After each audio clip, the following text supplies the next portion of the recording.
गांव निराशा का एक कैनवास है। इसके घर घिसे पिटे हैं, जो इसके निवासियों के चेहरों पर अंकित दुहक को दर्शाते हैं। वीरानी के बीच सीमा स्कूल का सपना देखती है। उसका दिल अपने परिवार की आर्थिक तंगी के ज्ञान से भारी है। उसके सपने टूट गए। सीमा को नदी के किनारे सांत्वना मिलती है। उसकी आत्मा कीचड़ वाले पानी जितनी ही नीची है। नदी उसकी निराशा को दर्शाती है। हर लहर उसकी पहुंच से परे अवसरों की याद दिलाती है। विचारों में खोई हुई सीमा पानी को पार देखती है। उसका चेहरा लालसा और निराशा के मिश्रण से अंकित है। जैसे ही अंधेरा छाता है, एक रहस्यमय प्रकाश रात को भेदता है, जिससे गांव पर एक अलौकिक चमक पड़ती है। गांव एक अलौकिक चमक से नहाया हुआ है। शांत रात में आशा की किरण, प्रकाश फैलता है, गांव को गले लगाता है। उज्जवल भविष्य के वादे फुसफुसाता है।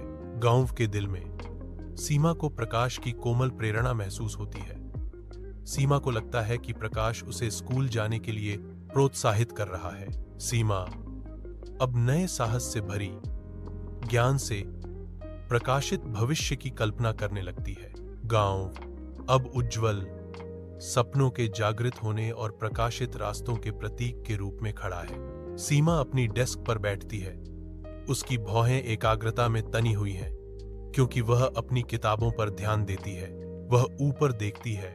उसकी आंखों में दृढ़ संकल्प की एक झलक। फिर नए सिरे से ध्यान केंद्रित करते हुए अपनी पढ़ाई पर लौटती है। सीमा की लगन उसे सबसे अलग बनाती है, जो उसे शीर्ष छात्र और उसके गांव के लिए आशा का प्रतीक बनाती है। कक्षा में चहल पहल है, लेकिन सीमा अपने काम में डूबी रहती है, जो उसके आसपास हो रहे शोर से बेखबर है। ग्रामीणों ने सम्मान के साथ उसका नाम फुसफुसाया।